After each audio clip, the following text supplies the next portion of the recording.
છે બધાને ખૂબ સમયની કટોકટી છે, એની અંદર આટલા બધા વાલીઓએ, ગ્રામજનોએ, સરપંચ, ઉપસરપંચ, માજી સરપંચ, એસએમસી સભ્યો સૌ આપણી શાળામાં પધાર્યા.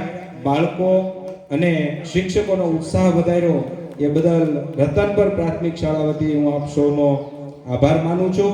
એક સરસ મજાની નાનકડી પંક્તિ પૂર્ણ કરી અને કાર્યક્રમને પૂર્ણ કરીએ. બાળકો માટે પણ નાસ્તાની વ્યવસ્થા છે, એટલે બાળકોએ અહીંયા બેસી રહેવાનું છે. અહીંથી તમને બિસ્કિટનું પેકેટ આપવામાં આવશે. બિસ્કિટનું પેકેટ મળે પછી આપણે જવાનું છે. ધોરણ 7-8ના બાળકો થોડી વાર બેસશે. મોકો મળ્યો છે મુજને ત્યારે આ મોકાનો લાભ હું ઉઠાવી લઉં. મોકો મળ્યો છે મુજને ત્યારે મોકાનો લાભ હું ઉઠાવી લઉં. સૌપ્રથમ કુદરતનો, પછી આપ સૌનો આભાર હું માની લઉં. સૌપ્રથમ કુદરતનો, પછી આપ સૌનો આભાર હું માની લઉં. આજના કાર્યક્રમને આપણે અહીંયા સંપૂર્ણ જાહેર કરીએ છીએ અને સૌનો રતનપર પ્રાથમિક શાળા આચાર્યશ્રી વતી ખૂબ ખૂબ આભાર.